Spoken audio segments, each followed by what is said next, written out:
Friends, first of all, a warm welcome to you all for another learning session from Team MAHAIP.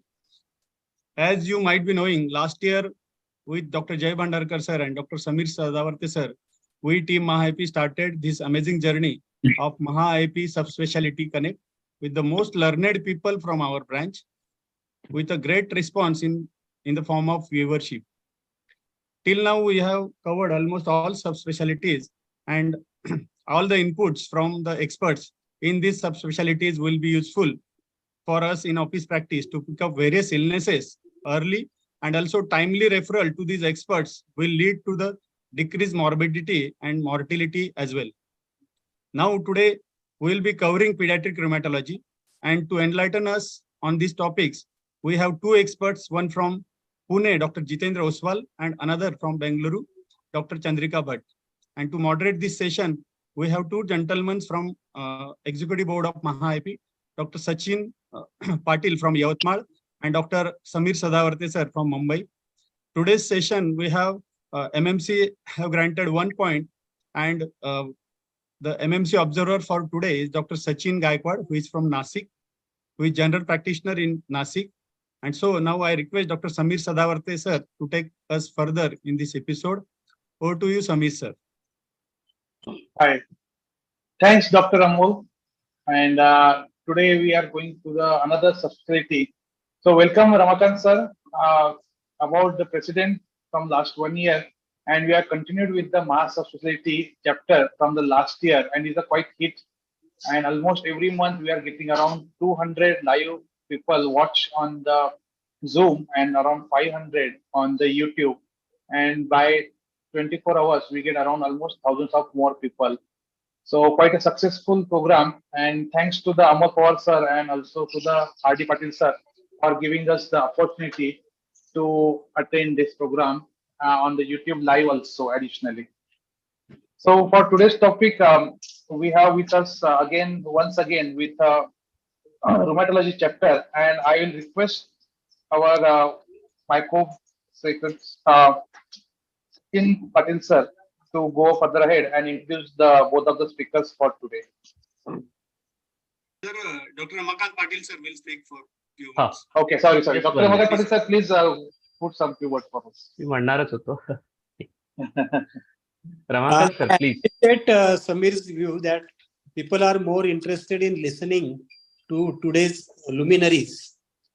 And I congratulate Sachin and Samir, and particularly our State Vice President, Dr. Shyam Chaudhary and Prashant Jadhav, this team of 4 for having wonderful programs for this Mass Speciality Connect.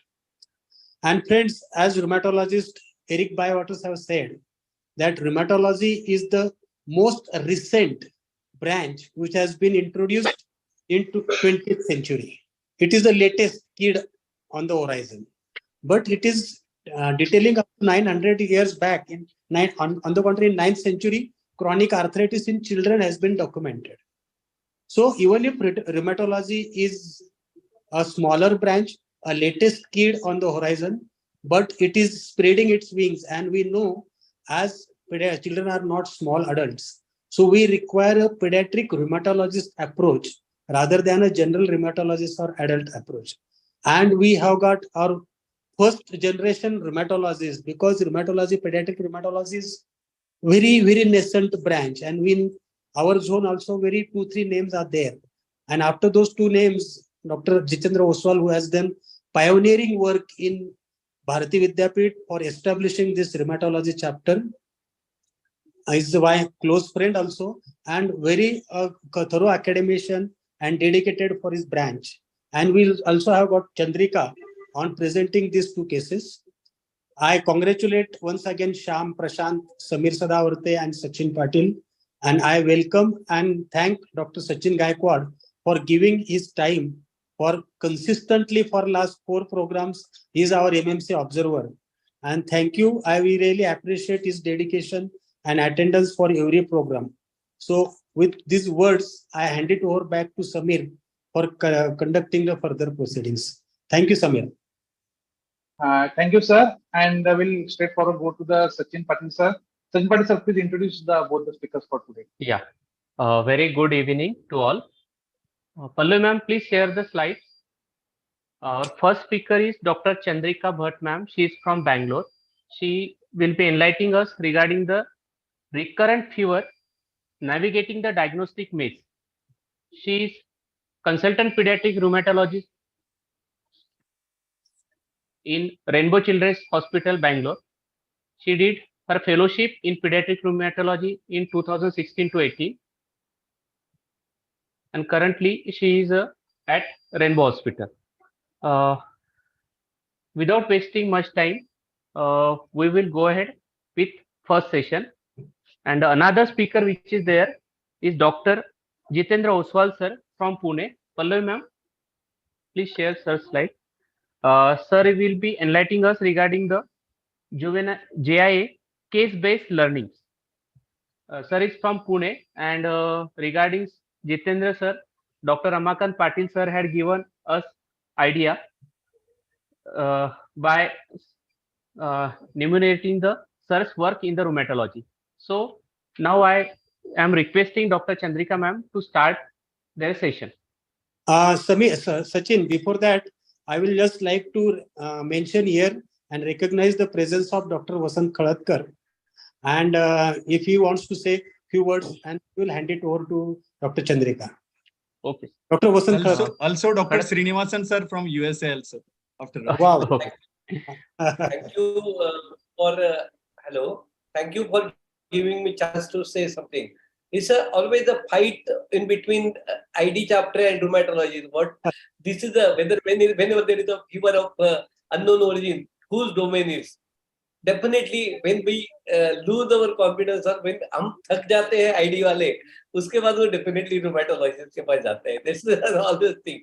And nowadays you see whenever our ID conference is there, 25% portion goes to this fever and all this immunological, and we also accept it nowadays, because I remember those days when 32 years before, when Dr. S.M. Merchant, my guide, was doing the practice, and he was writing Google, you know, that Ayurvedic preparation, age old. We were really surprised how sir is writing when the such a severe pediatric, but it was his study. And I know the one person in Chopra, Dr. Chopra is also doing this Ayurvedic and allopathic combination in Pune, that adult rheumatologist.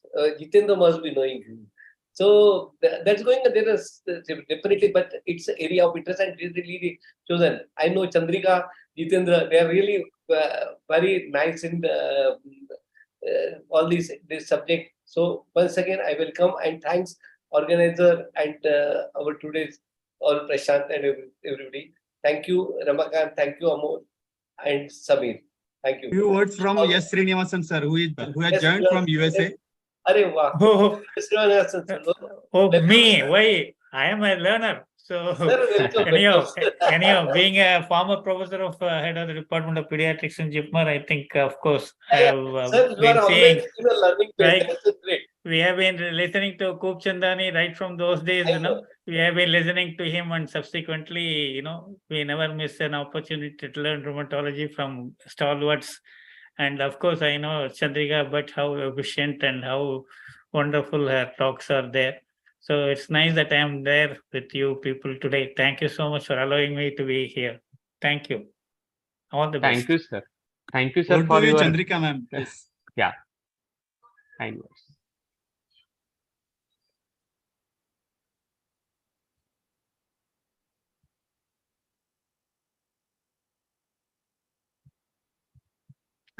So good evening, everyone. So first of all, thank you to Maharashtra IAP for having us here today and dedicating an entire session to pediatric rheumatology. And thank you to all the seniors who introduced us and said very kind words about us. So I've titled this topic as Recurrent Fever, Think Beyond Infection. As Dr. Khalatkar sir had already said, infection obviously is something most of us would think about when we're looking at recurrent or prolonged fever. But today I'll be talking about instances where one needs to think beyond infection and use subtle clues based on history or examination that would make you think of alternative diagnosis. So this is the outline of my presentation. I'll initially be classifying recurrent fever so that it makes our approach easier. We'll then go into the approach to recurrent fever based on the history and examination and a few lab investigations. And for this, I'll be using a few case scenarios to help me go through this. So all of us know recurrent fever can be quite frustrating. It leads to multiple hospital visits. So it leads to multiple hospital visits and significant financial burden for most parents. And this can be quite frustrating for a parent coming to the hospital again and again, knowing whether the child has some benign condition or there is some sinister diagnosis to them having recurrent fever. And as a pediatrician, for us, it can be quite frustrating sitting in the OPD, seeing the same patient come with the same symptoms again and again. And in a busy OPD, most of the times we may not have enough time to actually go into the history in detail and time to figure out why this child is coming again and again with recurrent fever.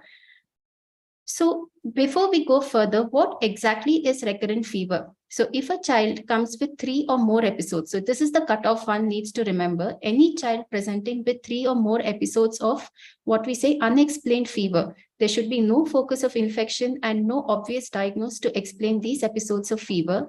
And these episodes should occur at a gap of at least 7 days in a period of 6 months. So if a child meets all these criteria, they classify as having recurrent fever, and definitely this child needs to be evaluated further.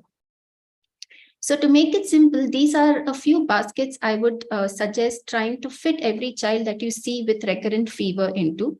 So the first basket is obviously a well child who comes with recurrent fever episodes, may have some viral symptoms like a cough or cold each time along with fever. And this is the classical recurrent fever that we see in our routine OPD practice, which is nothing but the seasonal infection, which can be flu, hand, foot, and mouth disease, which most of us see in our routine OPD practice. Now, that is quite a simple basket, and most of the times this needs no further evaluation. The second most common symptom children come with recurrent fever is constitutional symptoms along with fever, such as malaise, weight loss, night sweats, what we call B symptoms. Again, most of us are quite well versed with these symptoms, and it's easy to think that there is something sinister going on. And obviously, we would work these children up for either an underlying malignancy or lymphoproliferative disorder. Sometimes even atypical infections like tuberculosis can come with these symptoms. And at times, some autoimmune diseases, although in most of the autoimmune diseases, initially children tend to be quite well, and these constitutional symptoms may not be that overwhelming. But some autoimmune diseases can also come with B symptoms. The third group is children who come with recurrent fever episodes related to a single organ system. So for instance, if you have a child coming with recurrent urinary tract infection, or a child coming with recurrent lung infections, then you know there is probably some structural issue with that particular organ system. So for example, like I said, a child coming with recurrent urinary tract infection, a posterior urethral valve might be contributing to the recurrent episodes of UTI. So there, your investigation and evaluation should be focused on that particular organ system with which the child is presenting. Again, child presenting with recurrent lung infections, to give a simple example, cystic fibrosis or cartilaginous syndrome. So there you would focus all your evaluation on that particular organ. The next group is children coming with a single episode of fever in which the child does not completely get better, but has waxing and waning symptoms. So for instance, they may come with fever for 3 days, then the child is probably afebrile for 2 days, but not completely well in that their appetite might be low, they might continue to lose weight, and then these symptoms recur again. So this goes on, and there are on and off symptoms. And a classic example for that is EBV infection or even tuberculosis for that matter. And this group is actually quite difficult to evaluate because the range of diagnosis can be atypical infections. At times, even autoimmune diseases can manifest in this form. Now, the fifth group is children presenting with infections or symptoms related to multiple organ systems. So sometimes they may present with UTI, sometimes a sinus infection, sometimes a deep-seated abscess, or you isolate unusual pathogens in these children with every infection that they present with, and they have failure to thrive, then definitely you would think of an underlying immunodeficiency like a primary or a secondary immunodeficiency. The last group is children coming with recurrent episodes of fever in which they have fixed symptoms along with fever. They may have recurrent red eyes along with fever, or a recurrent rash along with fever, recurrent joint symptoms. And in between these episodes of fever, they tend to be very well. So this is the group that we call belonging to autoinflammatory diseases. And with the help of a few case scenarios, I'll quickly go into each of these as to how we can possibly go through with our evaluation. So this is the first case. This is a 3-year-old girl, and sorry to say, I'll be asking a few questions as well. So I would appreciate if the attendees also can interact and put their answers in the chat box when I ask these questions. So this is a 3-year-old girl who has started going to nursery recently, and she's had fever almost every 3 weeks. With these episodes of fever, she tends to have some coryzal symptoms and a cough. The entire episode lasts for around 7 days. She's absolutely well in between. There is no history of weight loss. She's immunized till date. And when she's on her school vacation, she has absolutely no episodes of fever. Now, on one of these episodes, she had some investigations done in which, as you can see, her full blood count is absolutely normal. Her peripheral smear was it showed a normocytic normochromic picture with no abnormal cells. Her inflammatory markers were normal, and a urine routine and culture that was done was negative for any infection. So what would you do at this point in time? Would you start this child on empiric oral antibiotics with a plan to sequentially follow her up to see how she's doing? Would you evaluate for an indolent infection like tuberculosis? Would you consider an immunodeficiency workup at this point, or would you reassure the parents that this is just probably viral fever and nothing needs to be done? So I'll just wait for 10 seconds for some answers to come in.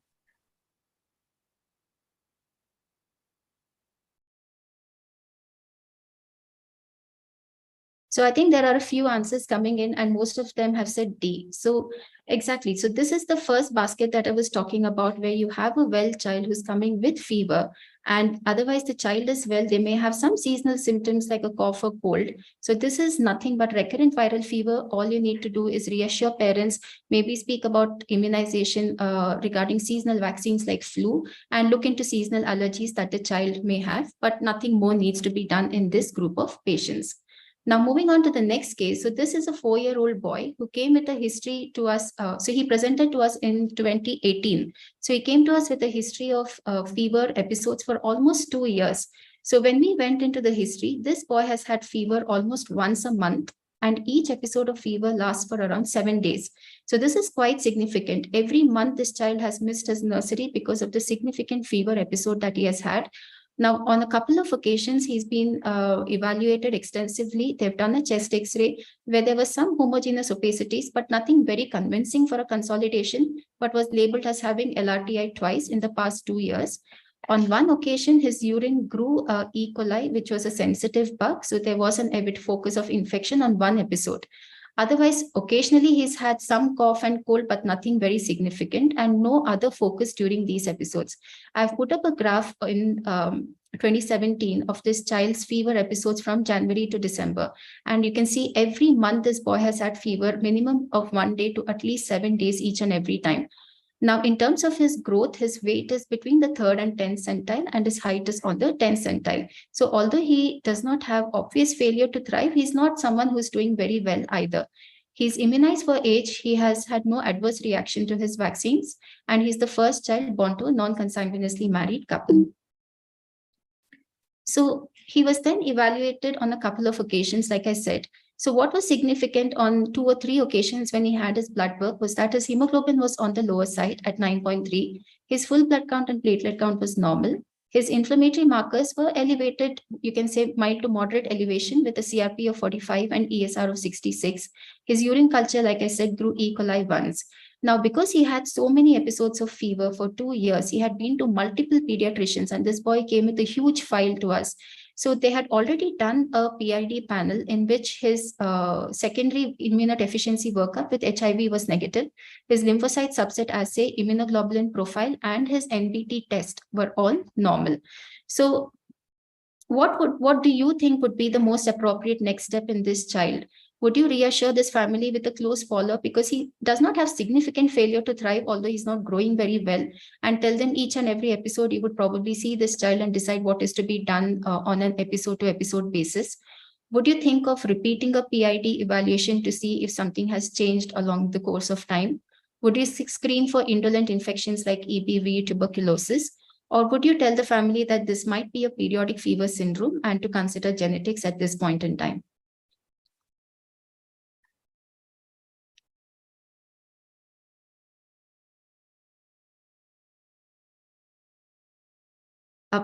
Please put in your answers. It would just enable to us to have a discussion, better discussion.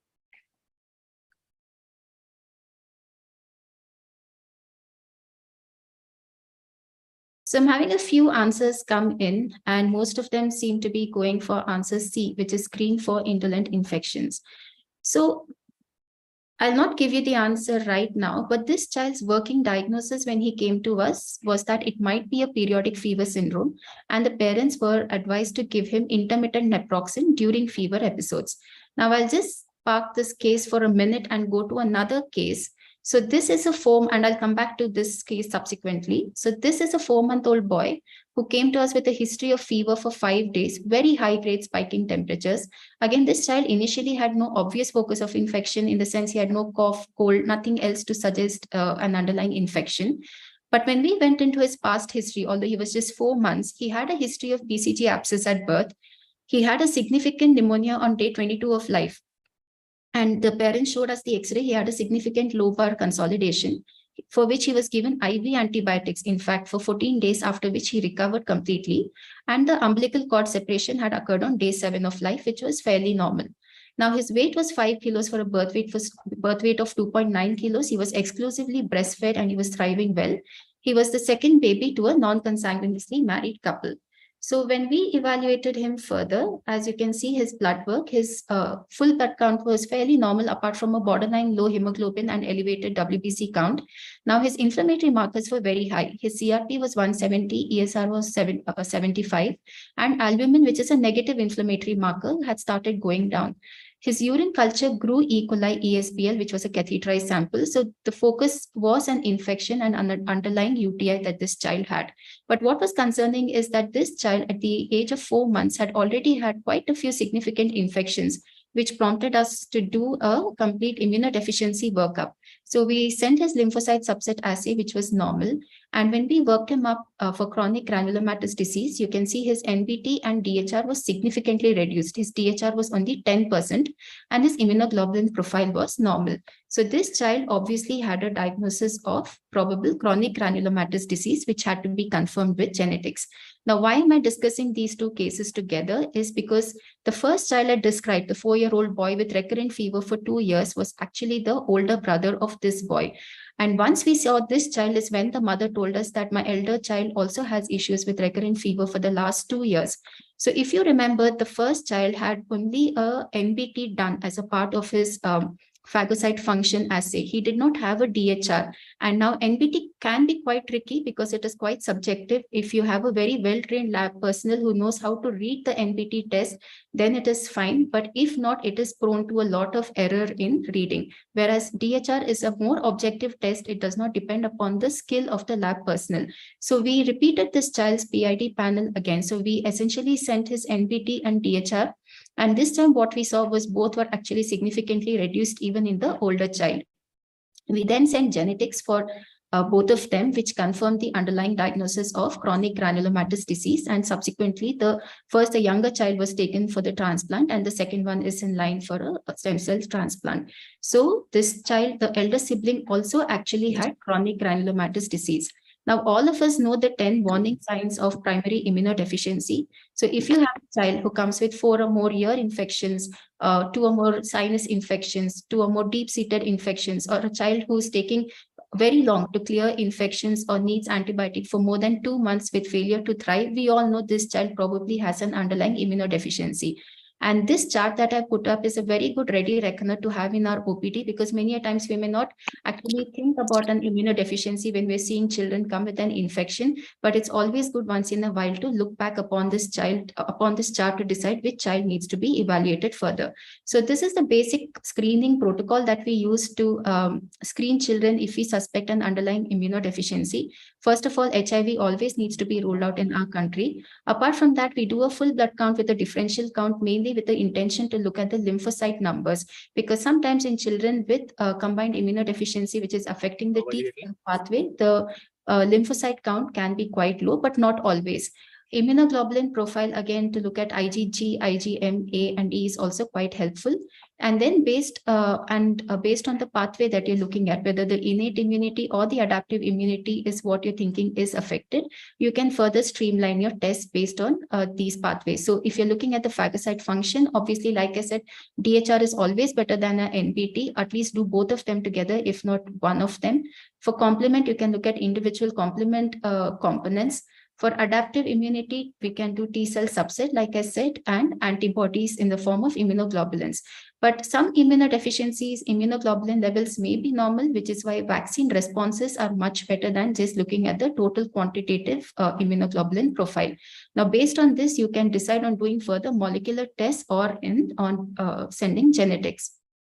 So the key message, what we learned from this child was that recurrent infections are not the only phenotype of PID. So like I showed you that ready reckoner, wherein they speak about multiple infections in a child, when you should think of PID, please remember that some children can also come with autoimmune or autoinflammatory manifestations of an underlying immunodeficiency. And like I said, when you evaluate, NPT is laid with subjective errors. That's why it's always better to go for NPT along with the DHR. And please do consider genetics if the phenotype is consistent, but repeated blood serological evaluation is coming back as normal. Nowadays, genetics is easily accessible. It's not very expensive compared to what it was earlier. And that gives you a very definite diagnosis and is also helpful in counseling the next child. So I'll move on to the next case. This is a 10-year-old girl who came to us with a very prolonged history, which started at the age of 2. So at 2 years of age, she had actually presented to her pediatrician with recurrent fever episodes lasting for 1 to 3 days, always associated with a cough requiring nebulization. And during these episodes, she had also developed a skin rash, which was described as atopy by one of the pediatricians. And she was always managed with nebulizations and emollients and at times topical steroid preparations. This went on till 5 years of age, where again she was seen by another pediatrician who also mentioned that this girl had recurrent fever episodes. Most of these episodes rather were associated with wheeze. And there was some seasonal clustering of episodes in that during the winter, she had more episodes of fever. And each and every time she required inhalers. And she also had significant short stature, which was attributed to the chronic steroid use. And these episodes were labeled as Walry by the second pediatrician. Now, at 6 years of age, she required a hospitalization, wherein she again presented with fever and cultures grew E. coli. This time, her WBC counts were elevated. ESR was 45. TSH, because she had significant short stature, they did a TSH, which was borderline elevated. And a karyotyping was also done, which was normal. So 6 months later, she got hospitalized again at another place, wherein they again mentioned that this girl had recurrent fever, which was all attributed to her being a frequent wheezer and poorly controlled because they were not very compliant with inhalers. And this time when they did a chest X-ray, they said she had interstitial pneumonia. She was given IV antibiotics for a week, after which she was discharged. Now, looking into her history further, she was the first born child of a second degree consanguineous couple. Her height and weight both were below the 3rd centile. And I put up her images. As you can see, she had this ptosis, which was their parents say from birth. But in the second image, you can see she had this chronic skin hyperpigmentation with what looked like a very flaky skin on both her upper limbs and her lower limbs. And she was pre-pubertal on her HMR. So connecting the dots, these were all the possibilities that we were initially thinking of, whether this girl actually just had atopy and the chronic steroid exposure was the culprit for her short stature, whether she had underlying cystic fibrosis, looking at the fact that each and every time she came only with respiratory symptoms whenever she had fever, or whether she had hyper IgE syndrome, celiac disease, another condition called SPENCED, or some other immunodeficiency. So with this, we went ahead and evaluated her further. So when we looked at her full blood count, again, her hemoglobin was borderline low. Her inflammatory markers were elevated, but that time she had an intercurrent infection, which probably contributed to the rise in CRP and ESR. We did a PID panel in her, considering the number of infections she has had in the past. Her T cell subset was normal. Her DHR NBT was normal. And her immunoglobulin profile, surprisingly, I've just put up the image next to this report. And as you can see, all her immunoglobulin levels, right from immunoglobulin A, G, and M, all are significantly elevated. And her IgG levels were in fact 2,450, which was almost 1.5 times the upper limit of normal. So this girl did not have hypo. She, in fact, if anything, had hypergammaglobulinemia. So that prompted us to do a further autoimmune workup. And when we sent her ANA, that was positive at a significant titer of 1:320. ANCA was negative, but ANA profile was also negative. And she also had a celiac screen, which was normal. And I've just put up X-rays to show her bone age, which was corresponding to 6 years of age. And we did a spine X-ray mainly to rule out this condition called SPENSET, in which they can present with very early onset of systemic lupus erythematosus. But essentially, we decided then, before we worked her up with more serological tests, to send her genetics. And this girl actually had a very pathogenic mutation for something called CARMEL2, which is a combined immunodeficiency affecting the T cell function, and downstream also affects the B cell function. And this is a very rare immunodeficiency. There are only 25 reported cases worldwide, and this girl is probably going to be the 26th case. So this is what I want to emphasize on. It's never too late to evaluate a child for an underlying immunodeficiency. And please make use of genetics, because it's not very expensive now, but it gives you a definite answer and it gives you the prognosis as well. So what this tells us, that the gap between autoimmunity and immunodeficiency is actually becoming narrower and narrower. We now know that children who have a dysregulated immune response, obviously, if they have an immunodeficiency, they come with recurrent infections, which are difficult to clear. But what we know increasingly now is that these children can also present with autoimmune diseases or autoinflammatory diseases. And the severe end of the spectrum is when they develop malignancy. So the obvious question is, when should you suspect an underlying primary immunodeficiency in a child who predominantly presents with autoimmune manifestations? So if a child has an autoimmune disorder that starts at an age that is younger than usual, or they have an autoimmune process that affects multiple organ systems, and you cannot really put these two together under one umbrella diagnosis of an autoimmune disorder, then please do think of an underlying primary immunodeficiency, which is why we now believe that all these conditions, instead of saying primary immunodeficiency or autoimmunity, they all now come under the umbrella diagnosis of inborn errors of immunity. So that was about PID. And now I'll go on to a next case. This is a 6-year-old girl who presented with a history of fever for 3 days. And she had significant mouth ulcers during these fever episodes. Along with that, they also had noticed her to have enlarged cervical lymph nodes, which were soft sub-centimeter, and enlarged tonsils. So she was labeled as hand, foot, and mouth disease by the But then, because her fever spikes persisted and the oral ulcers also persisted, she had a rheumatology referral. And as you can see, when we went into the history further, this girl has actually had recurrent episodes of fever from 4 years of age. And always she's had very fixed symptoms. Along with fever, she gets significant mouth ulcers, tonsillar enlargement on day 2 or 3 of fever. She's usually prescribed antibiotics by the pediatrician who's seeing her. Cervical nodes are always there, but always sub-centimeter, and she's very well in between these episodes of fever. Otherwise, her growth and development is also normal. And as if I've put up the graph of her fever episodes just in 2 years, 2019 and 2020, and you can see every other month this child has had episodes of fever. Now, this girl's mother was in fact so good that she could tell when the next episode of fever would be, and they were in fact even planning their vacation accordingly. And when we went into the family history, this girl's paternal aunt also had a similar history, wherein it started at 3 years of age, but then she outgrew her symptoms by 12 years of age. So she had a few investigations done along the course of her illness. And as you can see, always her ESR and CRP are mildly elevated, not very significant.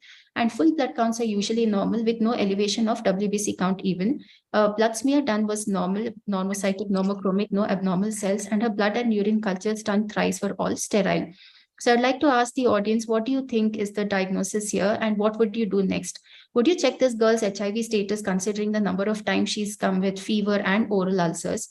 Or this could just be recurrent tonsillitis, refer her to an ENT surgeon? Could this be a periodic fever syndrome? Or would you do further imaging to look for lymphadenopathy elsewhere?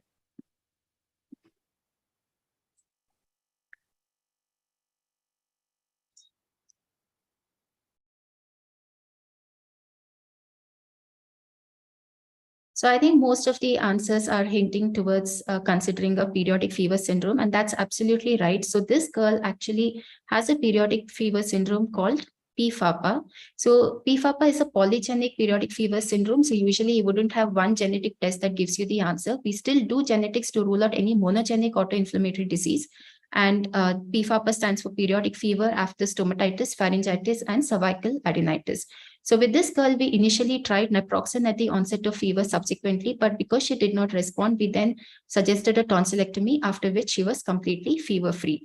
So PFAPA falls in the spectrum of what we say recurrent after stomatitis, wherein children just come with recurrent oral ulcers. They may not have fever. And the other end of the spectrum is Behçet's disease. But PFAPA is a polygenic condition. There is no single gene that is implicated. And the usual constellation of symptoms is that children come with episodes of fever ranging between 38 to 41 degrees. So it can be quite high-grade fever spikes ranging from 3 to 7 days. And usually it occurs every 2 to 8 weeks. Now, when we say periodic fever syndrome, it can be misleading for people to think that the periodicity has to be very fixed, that it has to be every 3 weeks. It's not that like that. The fact is it can occur anywhere between 2 to 8 weeks, but the fact is they tend to be recurrent with very fixed symptoms. So the periodicity is not important, but the recurrent symptom is what is very important to suspect an underlying periodic fever syndrome.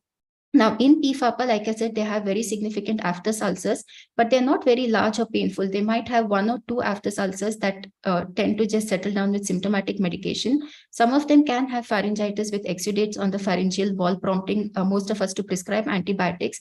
And usually they also have painless cervical adenopathy. Now, even if you don't treat this condition, most of the children outgrow this syndrome by 10 years of age. But if the episodes are quite frequent, obviously this can be quite disabling in that the child cannot go to school every month for 2 or 3 days.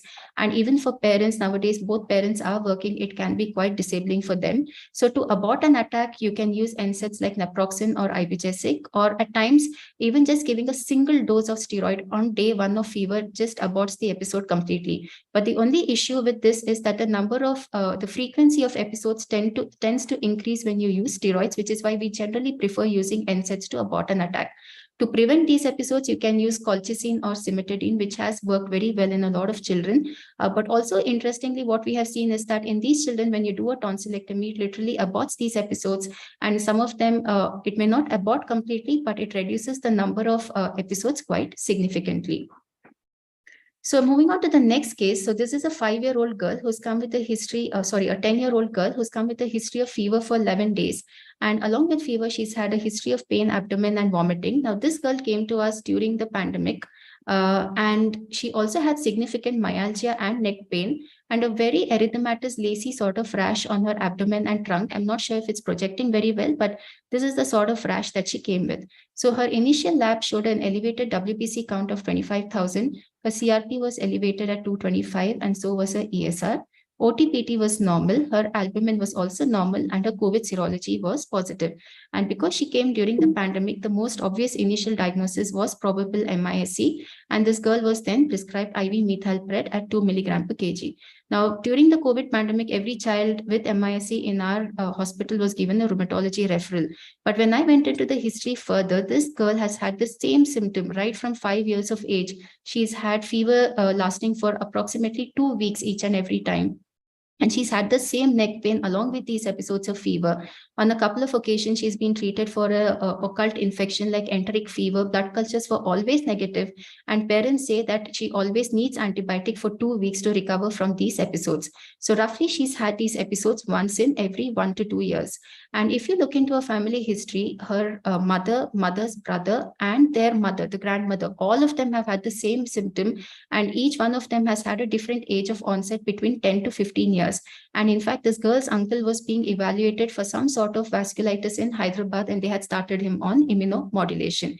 So thinking of a periodic fever syndrome, again, we sent her genetics, and what this girl had was actually a periodic fever syndrome called TRAPS, tumor necrosis factor receptor associated periodic fever syndrome. Now, the management of most of these autoinflammatory diseases in which you have periodic fever is dependent on the severity of symptom. Just like in asthma, if it is very severe, then you would give them preventive medication. If it is mild to moderate, you can just do with abortive medication. So in this girl, because her episodes were not very frequent, we decided to just give her steroids during flares of fever and no preventive medication. And with this, in fact, even her uncle, they then sent a genetic test even for the uncle, and actually he also had TRAPS. Now, because he was in the 4th decade of life, he had developed vasculitis, but because of this diagnosis, they were able to fine-tune his immunomodulation as well. So TRAPS is not all that uncommon. A lot of times we think these diseases are exotic. It's only seen in the Mediterranean region, which is not the case. There are plenty of children with these conditions amongst us. All it needs is a low threshold to suspect these conditions. So with TRAPS, onset is usually in the 1st decade of life. So it is the pediatric population that you would first pick up TRAPS in. And symptoms of fever can last between 5 days to even 2 weeks, like we saw in this girl. And again, like I said, periodicity is not very common. These fever episodes can recur between 5 to 6 weeks. And what is significant in TRAPS is the degree of myalgia that these children have. This girl had very significant neck pain each and every time she had fever. Some of them can even develop abdominal pain due to serositis, and to the point that some children have even undergone a laparotomy thinking this is an acute abdomen. Another significant symptom these children come is with periorbital edema. The entire face can sometimes appear swollen, and at times these children have been even evaluated for nephrotic syndrome.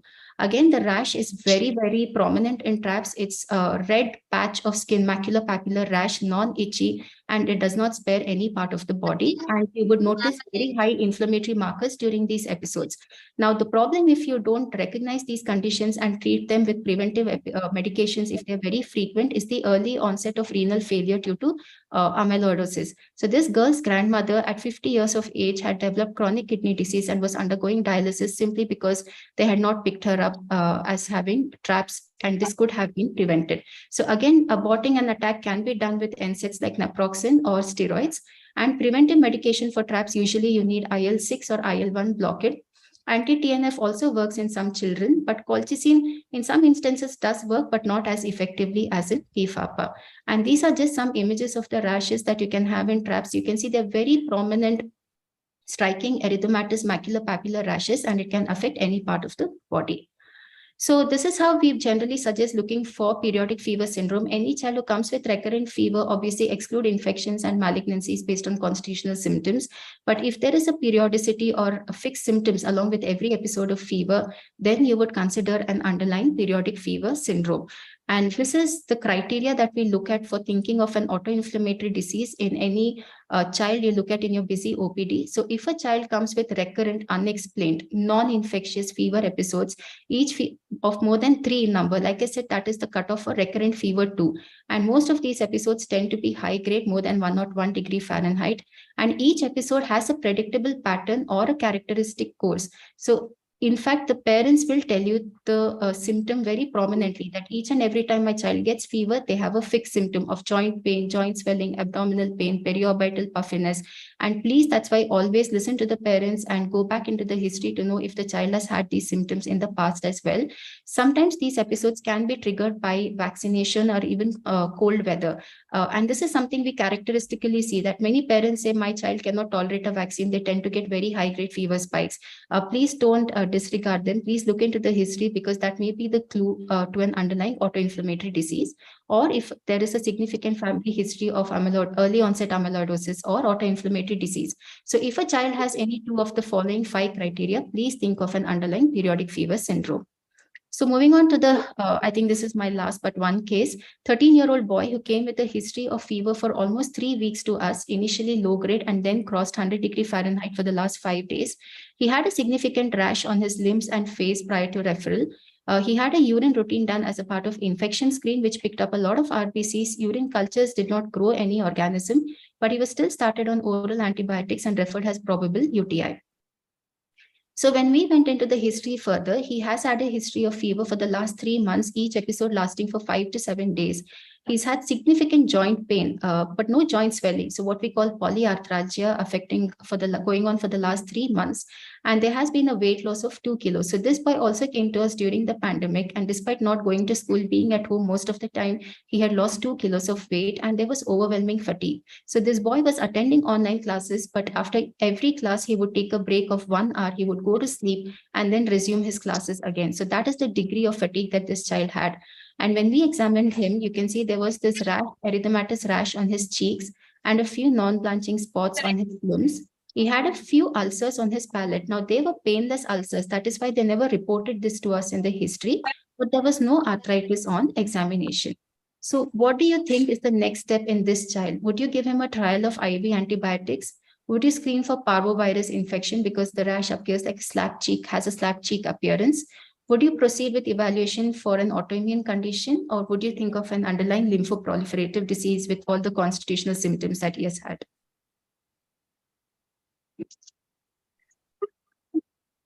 C and D, both.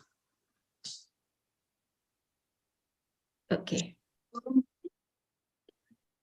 So I think we've had quite a few responses and many of them are suggesting to go ahead with evaluation for an autoimmune condition. And that's absolutely right. So if you look at the rash that this he has what we call the butterfly rash or the malar rash that we see classically in SLE. The reason why I wanted to highlight this case, sometimes we are under this misconception that SLE is seen only in girls and not boys. Whereas that is a misnomer. In fact, if you have a male child presenting with SLE, the prognosis tends to be worse. And that is why you need to make the diagnosis as soon as possible. So with this child, we evaluated him for an underlying autoimmune disease. So his hemoglobin again was borderline low, but his CRP was normal and ESR was very high. So this is what we characteristically see in a lot of connective tissue diseases like SLE. The CRP is always going to be normal unless they have an intercurrent infection or overwhelming serositis. Otherwise, the only inflammatory markers that gets elevated is ESR. So that's the reason why it's always important to do both CRP and ESR together as inflammatory markers and not CRP alone. Otherwise, you'll miss an underlying autoimmune disease. And the reason for the ESR elevation is the high immunoglobulin G levels that these children have. You don't need to do an IgG level, but that's why I've highlighted that in the liver function test. A high globulin is a surrogate marker for a high IgG level, and that's what drives the ESR very high. So obviously this child's urine routine also showed a lot of proteinuria. His urine protein creatinine ratio was also significant, and further workup showed a positive Coombs test and his complement levels were also low. We then did his autoantibody profile, and as you can see, his ANA was significantly positive.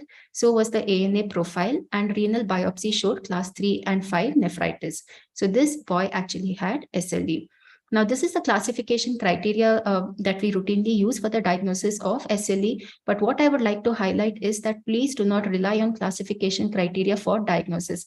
These criteria have been made for research purposes to recruit patients so that the research, the study group is more homogeneous and there is no difference in the cohort that's being studied. But in routine clinical practice, these criteria are not very helpful. So even if your child has 1 or 2 criteria, please go ahead and evaluate, because with early diagnosis, you can definitely improve the outcome in these children. So with this, I move on to the last case. This is a 3.5-year-old girl who came to us again with a history of recurrent fever for 3 months, lower backache for 3 months, weight loss of 2 kilos in 2 months, and some history of intermittent neck pain, but parents were not very sure of that. Now, on examination, her weight was between the 1st and the 3rd centile. She had some degree of pallor, no lymphadenopathy, no hepatosplenomegaly. She had bilateral renal angle tenderness, and she had a very prominent gibbous on her musculoskeletal examination, and because of which she was also walking with an antalgic gait, and her neurological examination was normal. So at this point in time, initially, we were thinking that probably this girl has either some underlying pyelonephritis or underlying tuberculosis, considering the long history, and that's what drove our investigation further.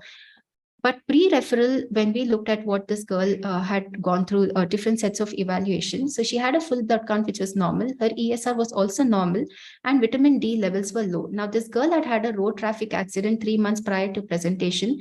And because the back pain started after the road traffic accident, she had an imaging with MRI and CT spine, which showed there was some wedging of her vertebra from D5 to D10, and again in the lumbar region, which was also confirmed on a bone scan. So there was a strong suspicion of underlying tuberculosis even prior to referral, but they decided because her Mantoux test was negative at that point in time, she was started on vitamin D and calcium supplements, and with which parents reported she was better for some time. But then when she came to us, again, there was a history of fever with multiple episodes of vomiting. And now the back pain was significantly worse that this girl was not even able to walk and she required support even to take a few steps. With us, the lab showed a significantly high ESR of 170 and urine routine showed 6 to 8 pus. Now, because she had some renal angle tenderness, urine showed some pus. We were strongly thinking of, an underlying UTI. So we evaluated her further, got an ultrasound abdomen, which showed bilateral edematous kidneys with increased cortical echogenicity.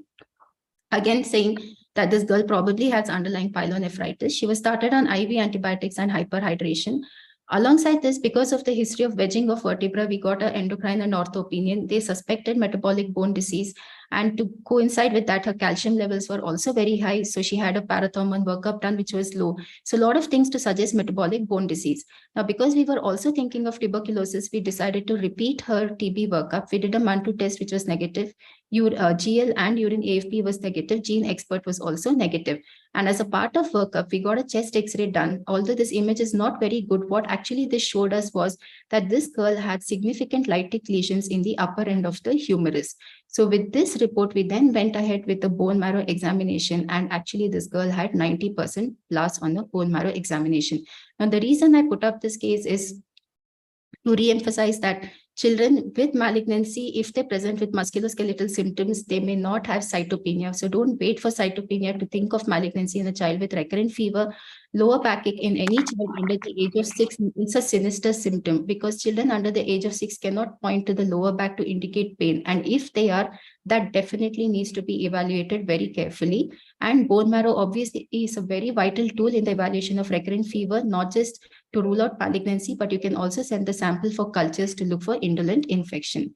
So with this, I would end my talk saying the detailed history is very important when you're looking at recurrent fever, and that's what contributes to the diagnosis in 80% of the instances. And parents may not talk about symptoms they feel are unimportant, which is why asking leading questions, looking at all the differentials that we just spoke about, different baskets, please ask them leading questions to elicit these symptoms in the history.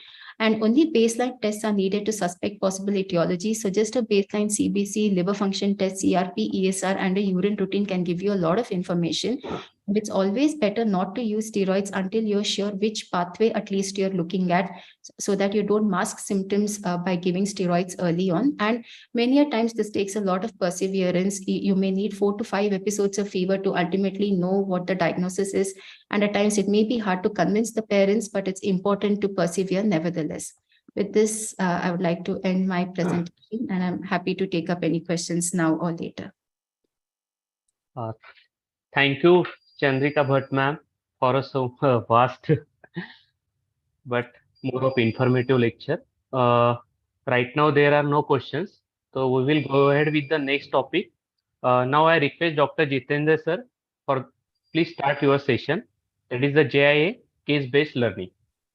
Will you take lecture questions afterwards only together? Yes, sir. Yes, sir. Okay.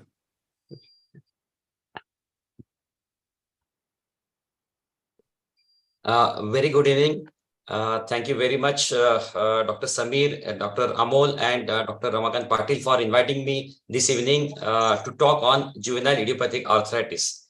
I'm going to take you through a few of the cases, what we see in day-to-day practice. And many times you are stuck because you don't know how to approach these cases and where to refer or what to give. So it is always difficult to speak after Chandrika, who have elaborated a difficult topic of immunodeficiency and immune dysregulation. I'm going to take you or navigate you through simpler topics which are case-based learning. So taking you through basics of juvenile idiopathic arthritis. So any child who is coming with the swelling of the joint, or there is a effusion, or any of the two of the following, if there is a limitation of the movement of the joint, if there is a tenderness, or if there is a warmth of the joint, then you should label them as an arthritis. And when you should say chronic arthritis, somebody is having a joint swelling or tenderness or pain more than 6 weeks, then you should label them as a chronic arthritis. It's very important to identify early. Why 6 weeks? Because most of the reactive arthritis or viral infection induced arthritis usually disappear by 3 or 4 weeks. That's why cutoff is 6 weeks. So I'm going to take you through a few of the classification which has been given by International League Against Rheumatism. What are the different types of GI you can come across?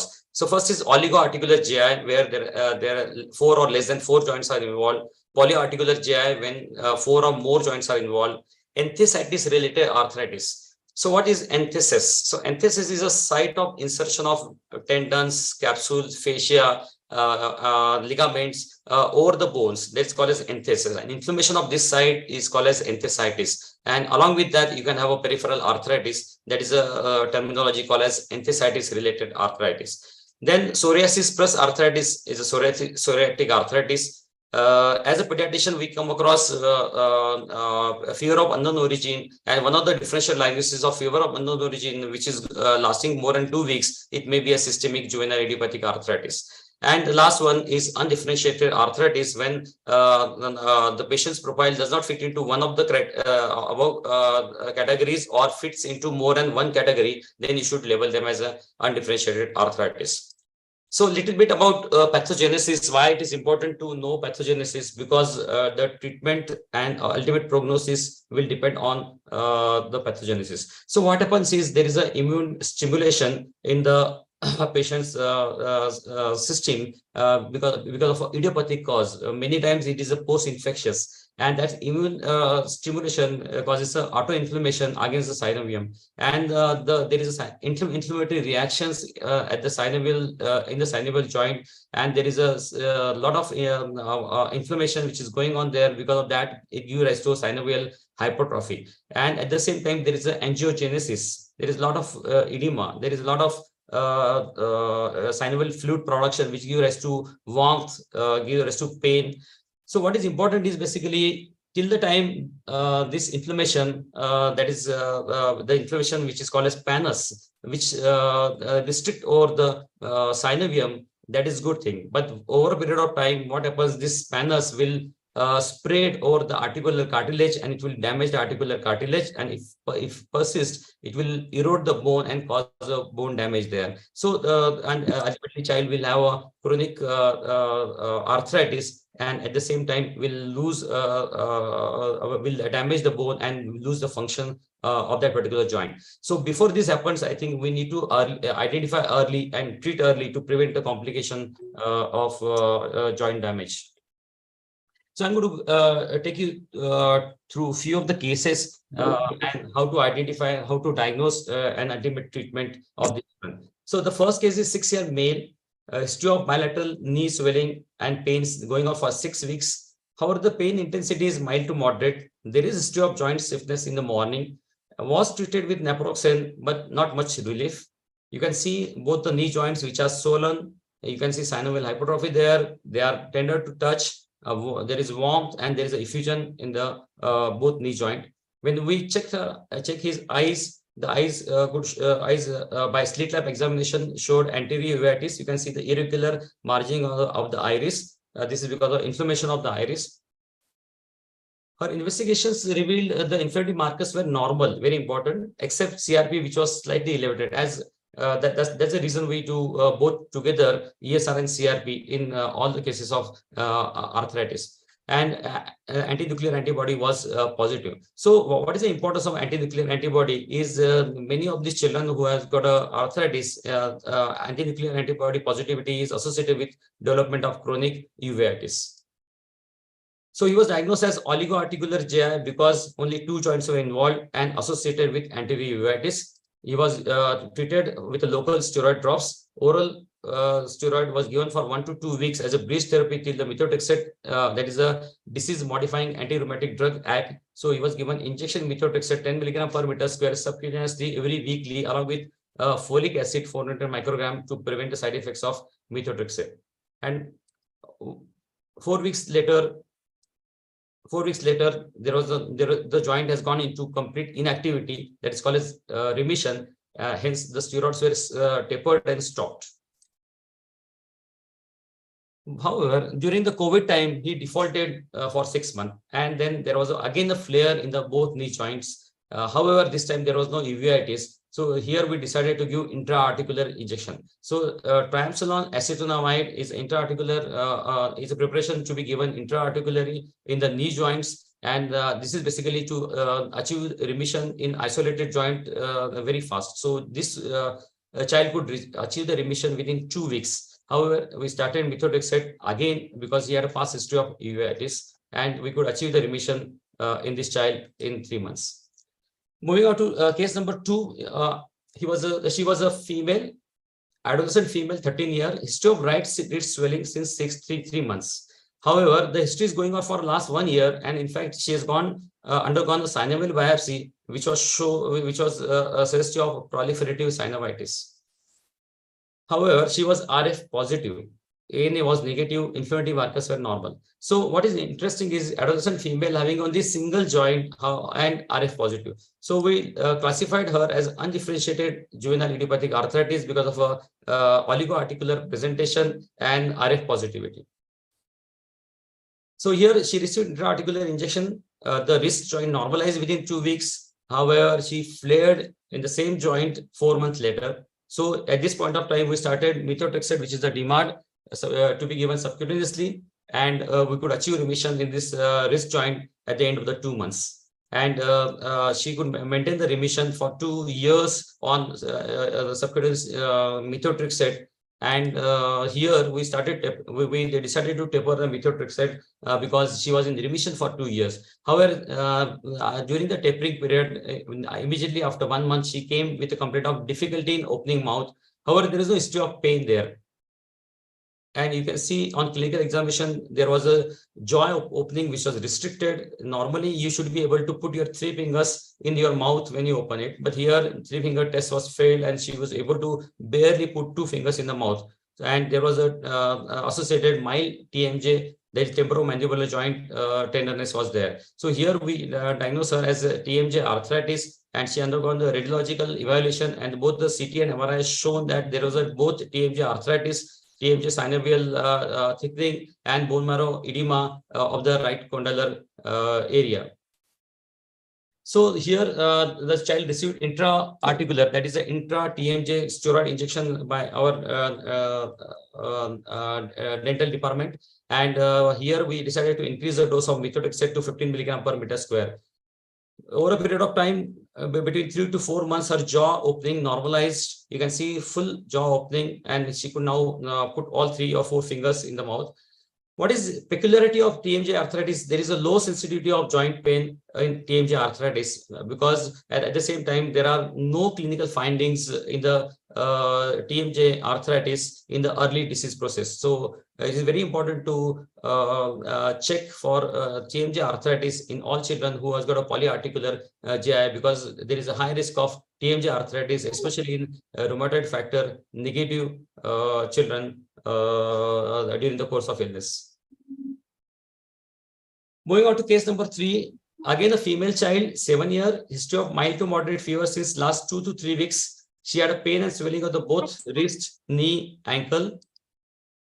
She was looking very toxic. She was febrile. She had a tachycardia of heart rate of 110, a tachypnea respiratory rate of 24, and there was an erythematous rash on the trunk. This is a common scenario as a pediatrician we may get in your emergency department. And musculoskeletal examination on the wrist, ankle, and knee joints were swollen and tender. On investigations, there was a neutrophilic leukocytosis. You can see a very high WBC count, 27,600 with polymorphonuclear predominance. Even there is a platelet was high thrombocytosis, and peripheral smear showed neutrophilic leukocytosis. So this is a blood picture was almost similar to any septic process. ESR and CRP was extremely high. Ferritin was elevated. Her tropical illness tropical infection panel was negative. Bone marrow was reactive. Her 2D echo, USG, and X-ray chest was normal. So here we classified this girl as having a systemic GI because she had a fever of unknown origin. We excluded almost all causes of common causes of infection. She had a continuous fever going on for 2 to 3 weeks, and she had a erythematous rash. She had arthritis, which fulfills the 2 major criteria, as well as she had a polymorphonuclear leukocytosis, WBC count more than 15,000. So she was treated with oral prednisolone 1 milligram per kg per day. The fever disappeared within few days. There was a partial improvement in arthritis in this girl. However, the fever recur at the end of the 1 month. There was an arthritis which is persistent, and significantly she lost a weight of almost 3 kg. So that indicates a systemic process which is going on. So we evaluated again, and then the hemoglobin was shown. Hemoglobin was 10.6, which was an anemia of chronic disease. WC count was again elevated. Polymorphonuclear leukocytosis, thrombocytosis, which is showing more of a reaction. ESR and CRP was persistently elevated. And at this point of time, we decided to pulse her with methylprednisolone 10 to 30 milligram per kg per day, and followed by oral prednisolone.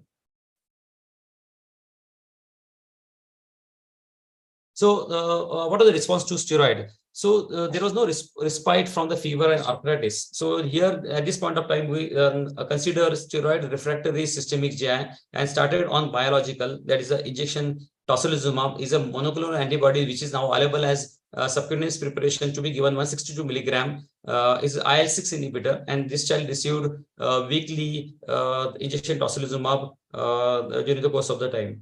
And within 2 weeks on tocilizumab, her fever subsided. We could start tapering her corticosteroids, and within 3 months, all the joints become inactive. The inferiority markers, including CRP, CPC, ESR, normalized, and she could complete her 6 months of the injection tocilizumab. And now, as the remission is continuously maintained, clinical as well as lab remission, she's at present on tapering doses of injection tocilizumab.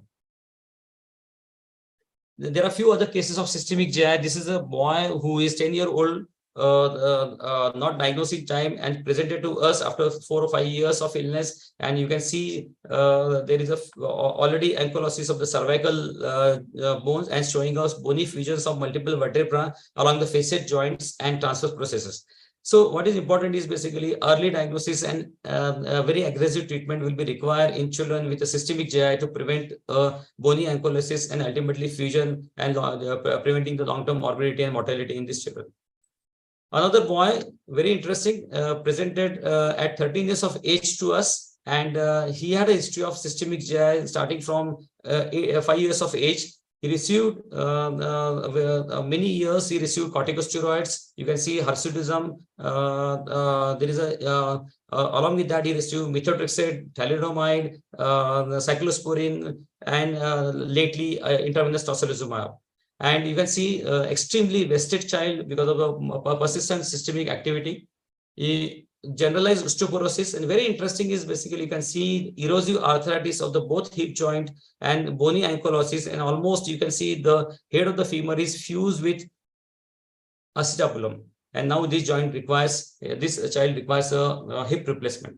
So very important is basically early diagnosis and aggressive therapy to prevent the complications of systemic GI.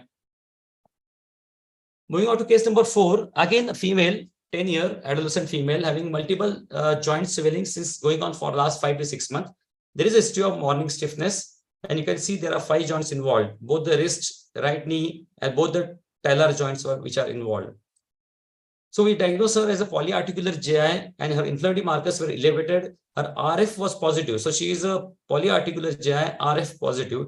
And also the adult physician has asked for an anti-CCP antibody, which is positive. So what is anti-CCP antibody positive? Is the antibodies against a cyclic citrullinated peptide, which is seen in children, which is seen in more in adults or adolescent boys and girls many years prior to development of polyarticular GI. So adult physician routinely do anti-CCP antibodies, but in pediatric practice, we still not doing anti-CCP, but we rely on more of a RA positivity.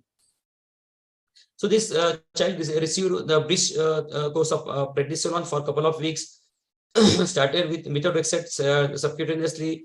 At the end of the 2 months, as the joint disease activity was still persistent, the dose of methotrexate was increased to 15 milligram per meter square. At the end of the 3 months, all the joints became inactive.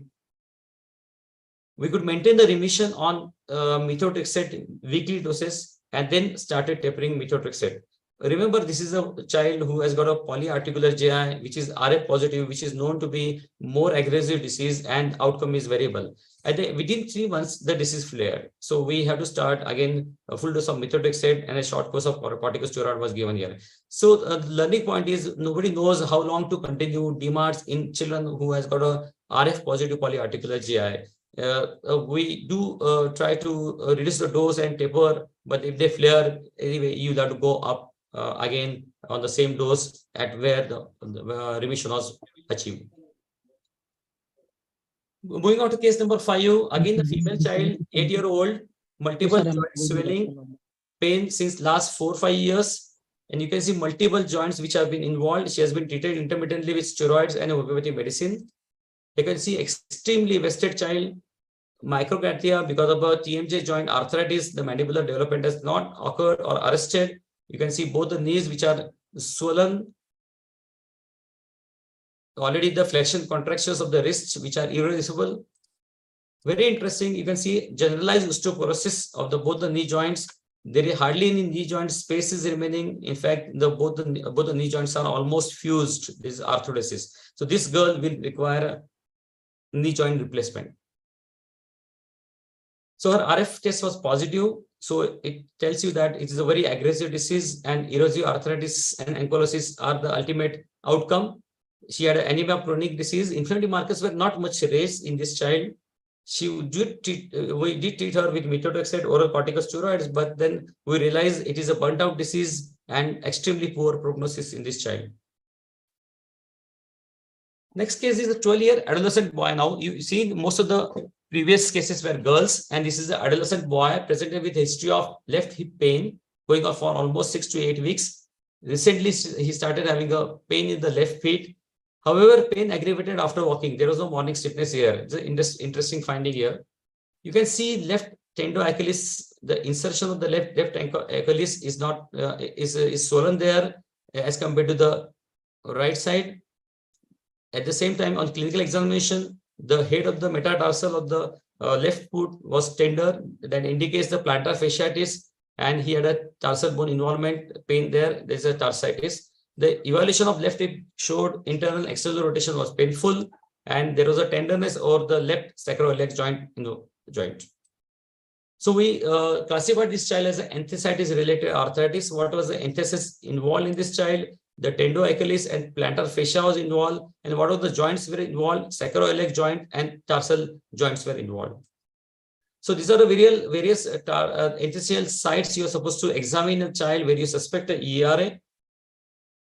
So this child undergone MRI ankle, which showed bone marrow edema of the tarsal bone, including calcaneum.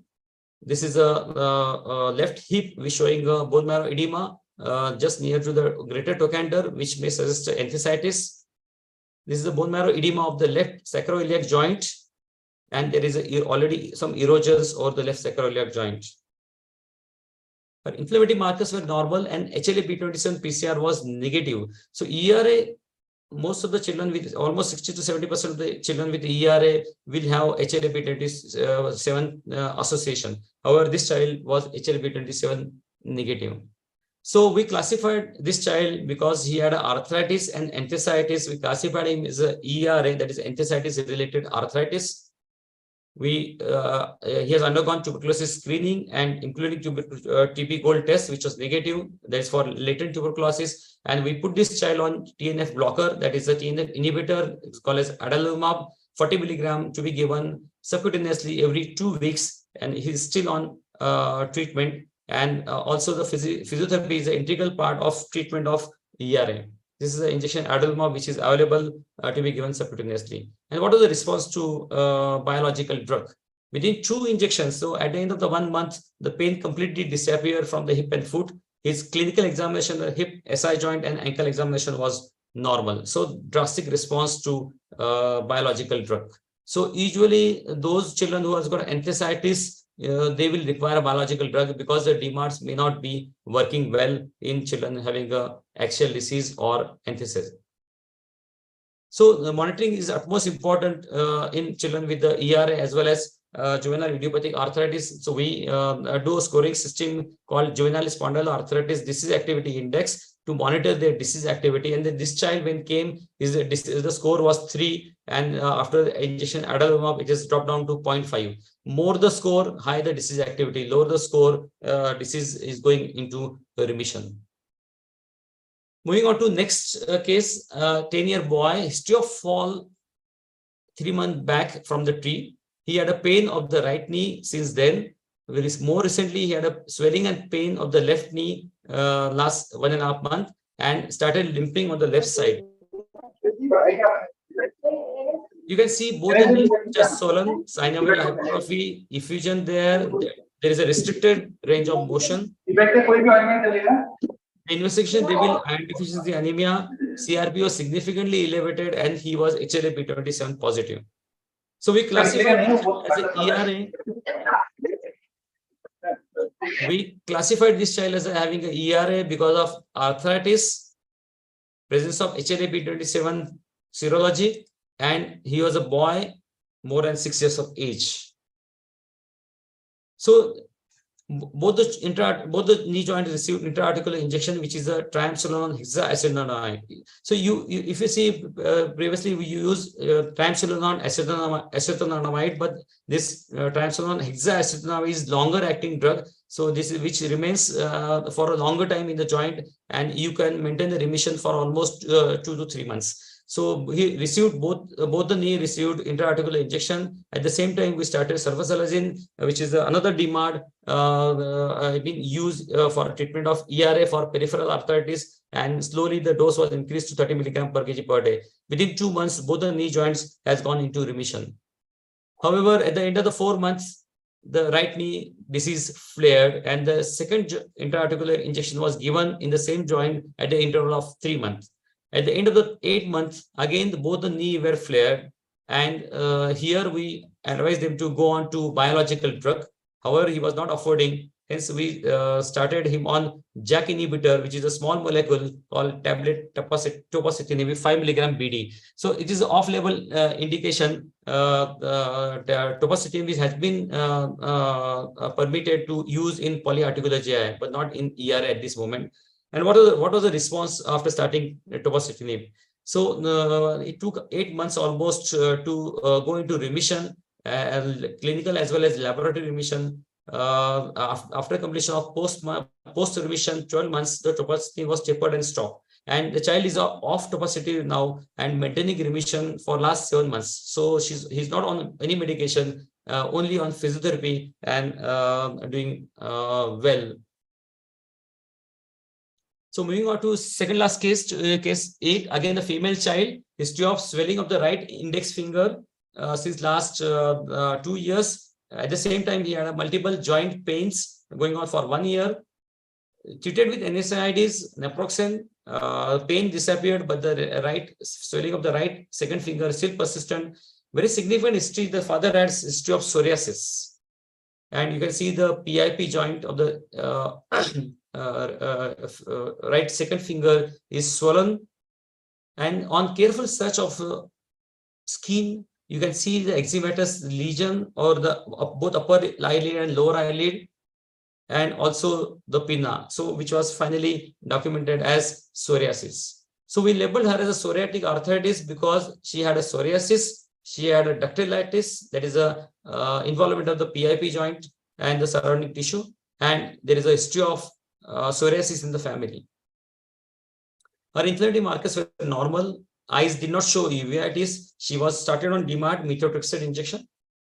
So what is important in psoriatic arthritis is many times in young kids, it is a subtle, atypical, and transient. Many times it is misdiagnosed as eczema, and many times the skin disease may not manifest for many years, even decades. You will have only arthritis. You treat arthritis, and because of treatment, the psoriasis may not evolve. So the diagnosis of psoriatic arthritis is always relied upon presence of dactylitis and family history. So coming to the last part of my presentation is GI pattern recognition. Why it is important to recognize the pattern of what kind of arthritis you are dealing with.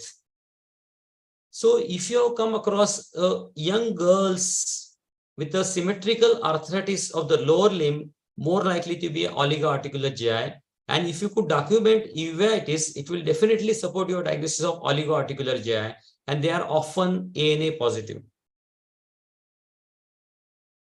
Coming to RF negative polyarticular GI, the early onset and late onset. The early onset almost behave like oligoarticular GI. Most of the girls are affected, young girls are affected. Only difference is basically apart from joints of the limbs, wrist and small joints can be involved in RF negative polyarticular GI, but not as frequent as RF positive polyarticular GI.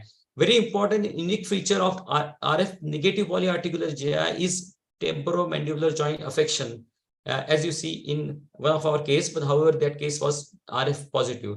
And inflammatory markers were usually normal in RF positive early onset because they behave like oligoarticular GI, but their inflammatory markers are elevated in RF positive polyarticular GI who are presenting late during an adolescent.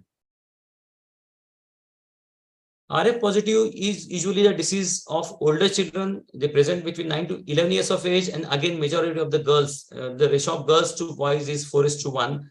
There is usually family history and the joint involvement is usually more than 4 joints. Both limbs, wrist and small joints are frequently involved. And unique features of polyarticular GI RF positive is involvement of the cervical spine. There is arthritis, more likely to be deformed and more aggressive disease. Inflammatory markers are almost in every child, almost they are elevated, and it resembles the RF positive GI in adults. So ERA, if you get an adolescent boy who has got a family history, more commonly lower limb joint involvement and asymmetrical one knee, one ankle or tarsal joint involvement, and the unique feature of ERA is tarsitis. So tarsitis is basically inflammation of tarsal bones. And usually they present with the limp and the pain in the foot. And on clinical examination, you may be able to identify sacroiliac arthritis. And they can present with the symptomatic red eye and underlying uveitis. And 60 to 80% of the children with the ERA are HLA-P27 positive. Inflammatory marker again may be normal or maybe minimally elevated. Psoriatic arthritis, again, there are two patterns, early onset and late onset. Early onset almost behave like a oligoarticular GI. Girls predominantly manifesting with the psoriatic arthritis. Young girls and involvement of the lower limb as well as small joints. Asymmetrical involvement. So early onset psoriatic arthritis, you can differentiate from oligoarticular GI because oligoarticular GI usually will have symmetrical arthritis, while psoriatic arthritis will have asymmetrical joint involvement. And a very unique manifestation of early onset psoriatic arthritis is dactylitis. Also, extra-articular manifestation like a nail pitting, onycholysis, and psoriasis can be present in both patterns of psoriatic arthritis. In the late onset psoriatic arthritis, equal number of children, that is girls and boys, are affected. And more commonly, it is seen in adolescent boys, and characteristically, you can identify them because of a presence of enthesitis and axial disease, involvement of the spinal sacroiliac joint as well as spine. And they behave like a adult onset psoriatic arthritis.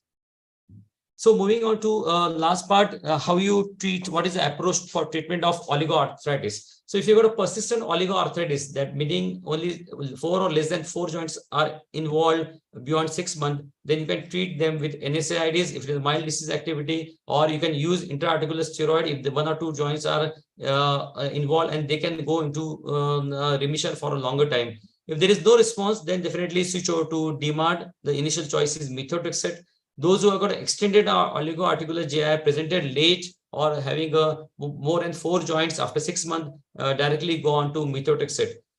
Oligoarticular GI who has got a poor prognostic features, that means they are involvement of the cervical spine, wrist joint involvement, hip involvement, and ankle involvement. If there are inflammatory markers which are raised, already late disease having a radiological joint damage and presence of uveitis, directly go on to methotrexate.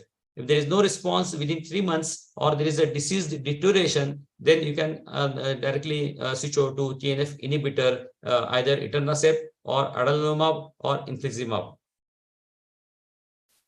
How do you approach to polyarticular GI? So again, start with methotrexate, use bridge therapy with the oral corticosteroid, use judiciously intraarticular steroid to control the inflammation in the joint very rapidly. If there is no remission, then you have plenty of option. In Indian circumstances, if they don't offer biological drug, then you can add another DMARD, that is leflunomide. But the problem with the leflunomide and methotrexate is toxicity, especially liver toxicity. So you have to be careful when you use two DMARDs together. So preferably, either you have to go on to TNF inhibitor. You can add TNF inhibitor to methotrexate. You can add etanercept, which has to be given once a week, or adalimumab, which has to be given once in 2 weeks, subcutaneous injection, or you can go on to tofacitinib. So tofacitinib is basically a small molecule, very otherwise cheap as compared to the TNF inhibitors, and to be given twice a day. Monthly therapy is not very costly. It will be between 1200 to 600. So before you start any biological drug, you need to screen them for latent tuberculosis. And another option of another option is basically use of IL-6 inhibitor, that is a tocilizumab, now available as subcutaneous injection. So if you use TNF inhibitor and they don't respond to that, then probably you can go on to tocilizumab. Or if you use tofacitinib, if they don't respond, then go on to TNF inhibitor like adalimumab. If they don't respond, then go on to tocilizumab. So variable therapies are available here depending upon the affordability of the patient. So how do you do approach to ERA? So if ERA, you can start with NSAID, which will give you symptomatic relief. A short course of steroid. If it is a really problematic, if the child is limping, then you can use intraarticular corticosteroid, peripheral joints. You can inject SI joint also under C-arm. We have done in few patients. If it is a peripheral arthritis, then the choice of DMARD will be sulfasalazine. But don't forget to do G6PD, rule out G6PD deficiency. If it is a refractory at the end of the 3 months, then go on to TNF inhibitors. If you have got enthesitis, you have got axial disease, that is a involvement of the sacroiliac spine or spinal involvement. If you have got an extra-articular manifestation involving like iris or gut involvement, then directly go on to TNF inhibitors. Systemic GI, how do you treat? So if it is a mild to moderate disease, you oral prednisolone 1 to 2 milligram per kg per day. If the arthritic, so always remember whether the systemic features are predominant or arthritic features are predominant. If the systemic features like a fever, rash, or serositis, mild serositis, then definitely oral prednisolone will be useful. If you've got an associated arthritis, which is a predominant finding, then plus or minus methotrexate can be used in these children. If you've got a severe disease, pericardial effusion, or impending macrophage activation syndrome, you can pulse the child with methylprednisolone followed by oral prednisolone. But the new choices have come now. We can use injection tocilizumab along with oral prednisolone, or the one or two doses of methylprednisolone. And people are now using anakinra also, which is IL-1 inhibitor. Only issue is IL inhibitor has to be given daily basis, while tocilizumab has to be given weekly basis. The advantage of anakinra is basically you can stop abruptly because the half-life is very short. When you're suspecting the infection, you can stop it immediately. While tocilizumab half-life is at least minimum 5 days. So chances of having an infection, then there is a problem with the tocilizumab. But it is available freely. Tocilizumab is available freely. Anakinra has to be asked. You can get it in India only. You can get it in India after the import. So carry-on message is coming to last slide. So early diagnosis of GI is of prime importance to prevent the morbidity and mortality. Pattern recognition will help you to classify the GI type and plan the therapy. Avoid arthrotomy and synovial biopsy unnecessarily, especially it has been referred to orthopedic surgeon and do the biopsy. Unless until you're thinking of septic arthritis, Careful search for enthesitis and skin lesion will aid to the diagnosis. Inflammatory markers are often normal in oligoarticular GI, ERA, and psoriatic arthritis. So don't get carried away because inflammatory markers are normal. That's why it is not infection or inflammation. Goal of the therapy is there should be a pain-free daily activity of the child, including sports, and it should prevent joint damage. Use intra-articular corticosteroids for rapid control, especially oligoarticular GI, because with the one intra-articular steroid injection in the joint can go into a remission for a long time. Early use of DMARD is indicated, and in refractory cases, escalate rapidly to biological drugs to prevent joint damage. And physiotherapy, not the least, is very important to bring back the joint functions to normal. Thank you. This is my team from Department of Clinical Immunology and Rheumatology. And this is a nail fold capillaroscope used to diagnose scleroderma, Raynaud's phenomena, and juvenile dermatomyositis. This is nail fold capillaries which are dilated, and neogenesis, which is shown on the screen. Thank you very much for patient listening, and happy to take any questions.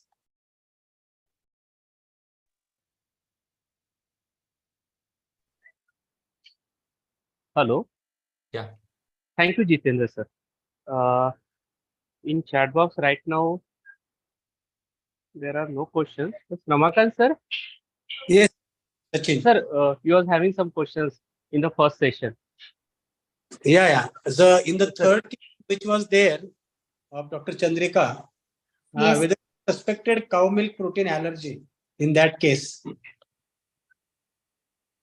Which one, sir? There was Third case. You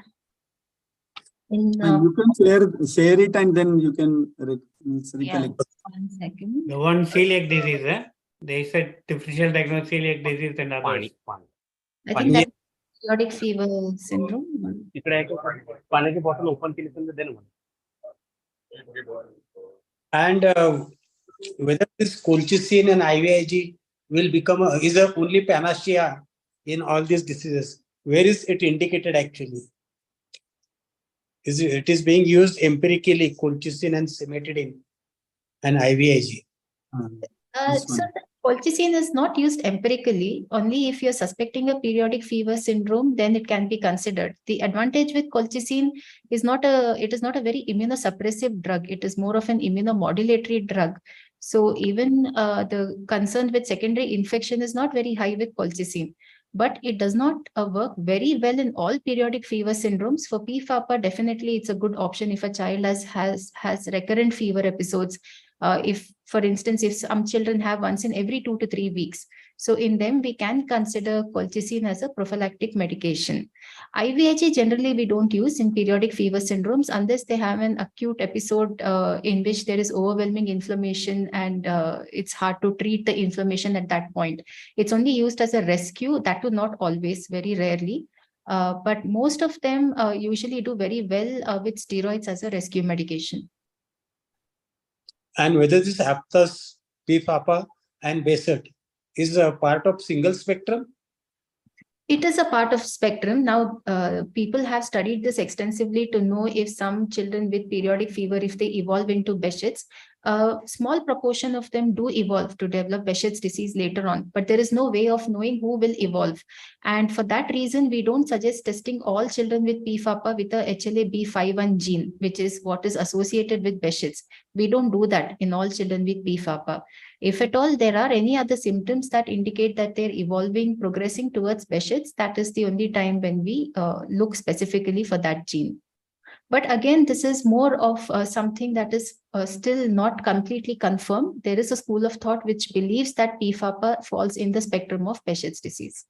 But the prognosis is very good with PFAPA, unlike Behçet's. And you said about hypoalbuminemia as a negative inflammatory marker.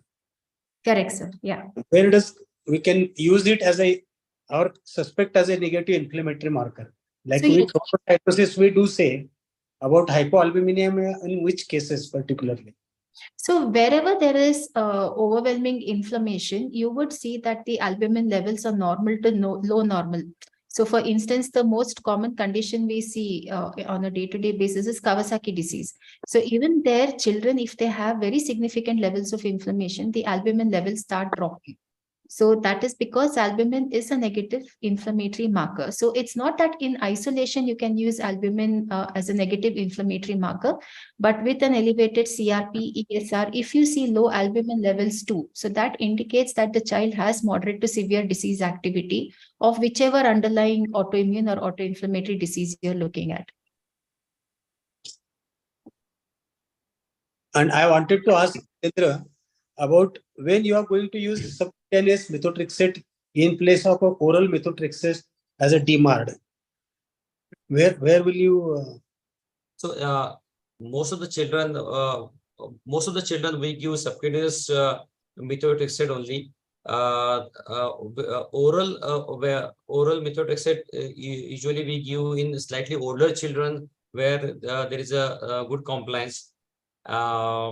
And those children who are not tolerating oral methotrexate, then probably will have to go on to subcutaneous methotrexate.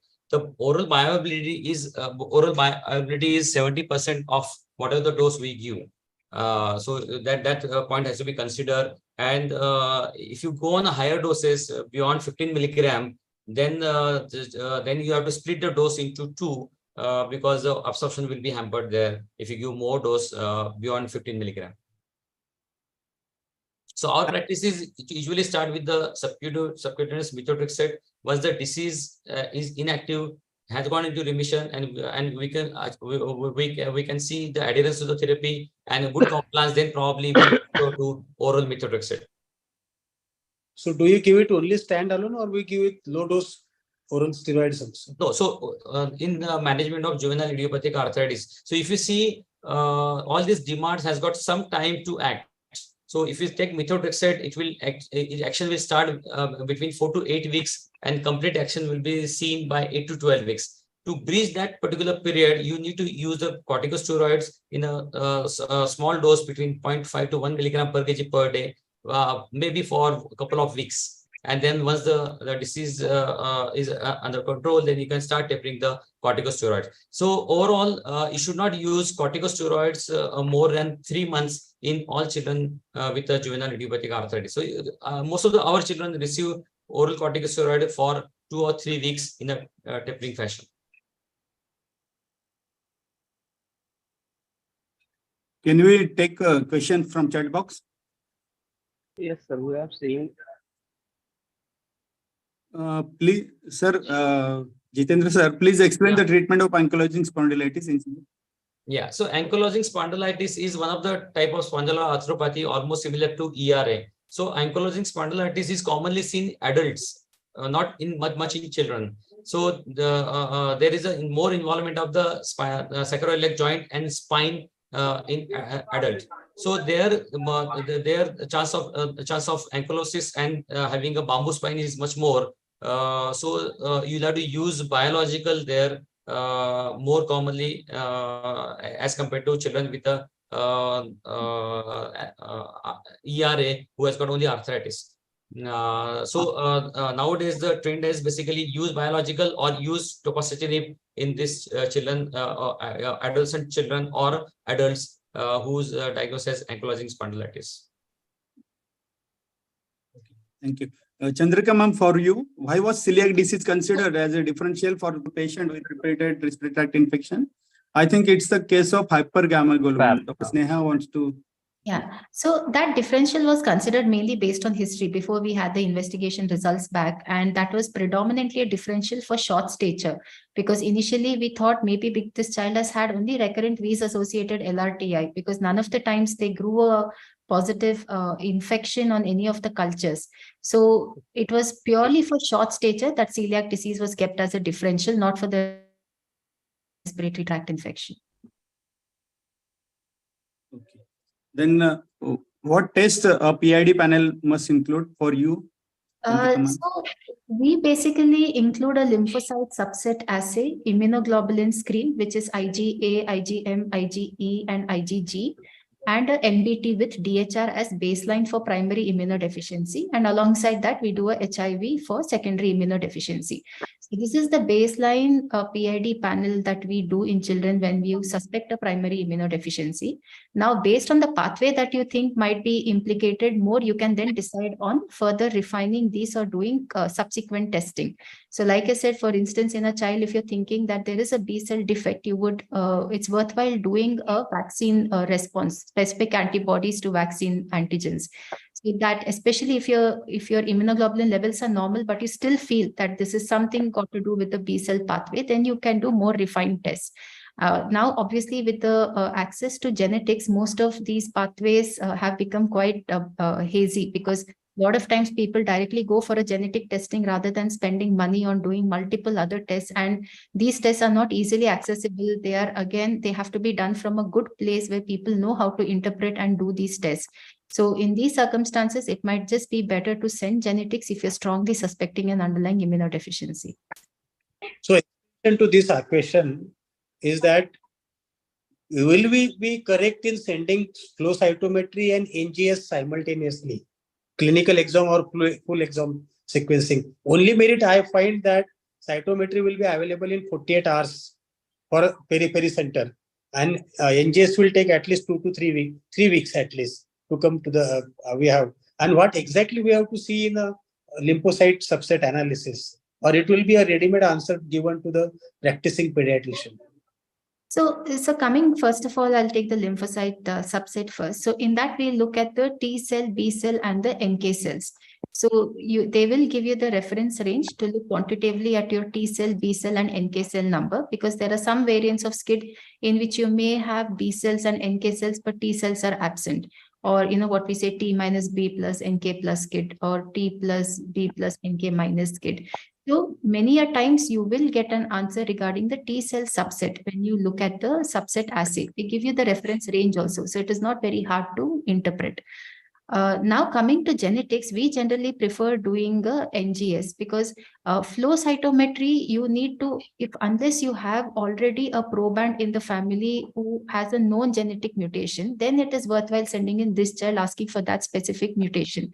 And again, many a times, unless the child is very sick and your treatment really has to be decided knowing what immunodeficiency it is for sure, which mutation in a day or two might not really change management. Because when they present in a very sick state, it's first of all treating the infection. And if at all immunoglobulin is low, you can give supplemental IVIG. It's essentially looking for infections, bacterial, fungal, or viral, whichever it is, and treating it appropriately. So very rare instances, you may need to know which genetic mutation it actually is. Otherwise, knowing what mutation it is rarely an emergency. So that's the reason why we prefer an NGS. So clinical exome is what we generally ask for, because then they look at the targeted panel of primary immunodeficiency disorders. If you have a lot of constellation of symptoms which you are not able to group together under a specific primary immunodeficiency, you may still ask for a whole exome sequencing. But a clinical exome is definitely more refined and better in these circumstances. Dr. Amit Suel wants to ask, what is the actual relation between tonsils and PFA-PA? We have another 4-5 questions and then we'll wind up. Sure. So that's a good question. We don't exactly know why tonsillectomy works, but it is something that has been found by serendipity. So a couple of patients who had PFAPA, because consistently the tonsils were enlarged, people decided to do a tonsillectomy and it worked. Now, one reason for that might be that the tonsils might serve as the nidus for infection, which results in constant triggering of the immune system. And that's why these children have recurrent episodes of fever. But exactly why it works, we still don't know. Now, in the past, a lot of times tonsillectomy was done in these children who had more than 5 to 6 episodes of enlarged tonsils in a year. Obviously, that's come down now. So in the past, we don't know. A lot of children who had PFAPA were probably treated without even knowing that they were being treated for that by doing tonsillectomy. But it definitely works very well. We have seen children who had fever episodes every month, it drastically coming down to 1 episode a year after doing a tonsillectomy. Okay. Then what is the best biological drug? So amongst TNF inhibitors, you have got etanercept, adalimumab, and infliximab. All are same. So it depends. The choice depends between the subcutaneous injection and infliximab, which is an IV injection. So preferably either etanercept, which is to be given subcutaneously once a week, or adalimumab to be given once in 2 weeks. infliximab has a lot of side effect and chances of having reactivation of tuberculosis is much more. So that is not being used more frequently. So out of these two, you can choose depending upon the cost of the therapy. And very important is if you're got an associated gut or eye involvement, then you should use adalimumab because that will only act on other organs. Your etanercept will not act. So what are the factors?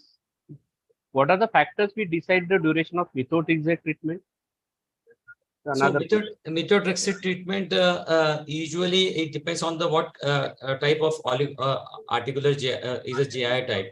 So usually the oligoarticular GI, RF negative articular GI.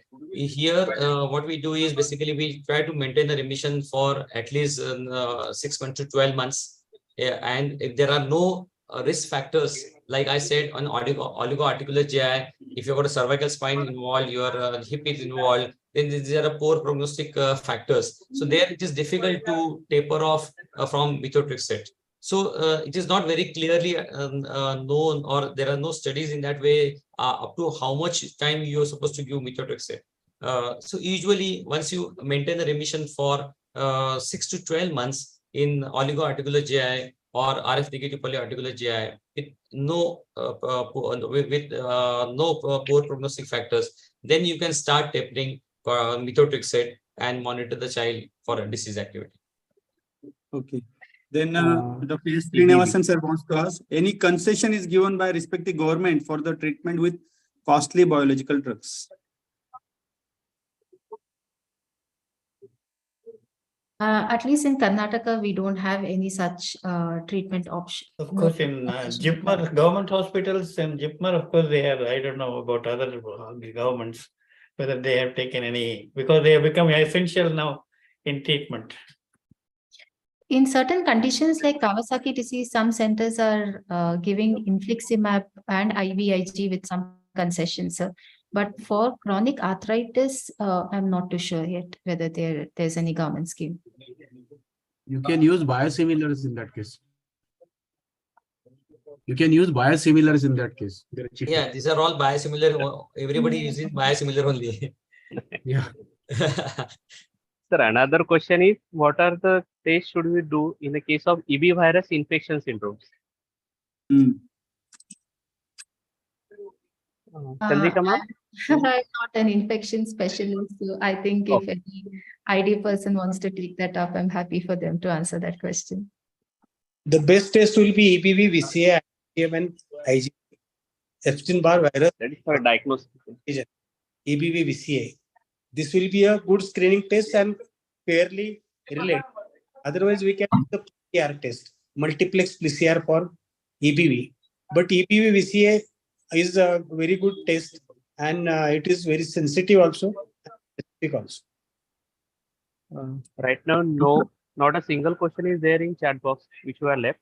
Almost we have attended every question. Am I right, Amol sir? The last one, Dr. Amit Soel has again repeated the question. After how many weeks of treatment with methotrexate, should we think it is not responding and consider the burden? It is usually 3-month cutoff. If at the end of the 3 months, if the child is not responding to therapy of methotrexate, then you should think of changing over to next line of therapy. Or even before also, if the disease is progressing on using methotrexate, then definitely you can change over. Yes. Thank you. Thank you, Thank sir. you, sir. Dr. S. Srinivasan, sir, you want to comment anything? Dr. Mahesh Moite, sir. Sir, unmute, please. Srinivasan, sir, please unmute. A wonderful session and very instructive and academic, and I congratulate both all the executive members who have helped in bringing up these two giants in this field. Thank you so much, and they did full justice, and enjoyed each and every minute of my listening to these people, and I'm sure others also would have been enjoying. Yeah, thank you. Thank you, sir. Thank you, sir. Thank you, Jitendra Oswal, sir. Dr. Chandrika Verman. Thank you, Ramakant Patil, sir. Chandrika, bye. Now we will move on to vote of thanks, and Dr. Sachin will be doing it today. Sachin. Sir, Gaikwad sir is there online, or sir had left? MMC observer hour? He had not. Wait. Baga. Dr. No, Gaikwad, he's sir? not there. Right. He's not there, Okay. I think. Yeah, thank you so much on behalf of MAHAIP, our respected Chandrika ma'am and Jitendra sir, for enlightening us regarding these common but really rare topics. And now I want to thank our MMC observer, Dr. Gaikwad sir, for today's webinar. I want to thank MAHAIP office bearer, especially President Sir Ramakant sir, then Amol Pawas and other OPs, and special thank Dr. Vishwanatha sir, who had although attended from the USA and enlightened us regarding various topics. And special thanks to all the delegates who all was almost interactive. Lot of questions are there at the end, and we hope we have given justice to the all questions. If any questions on YouTube, you can have a chat.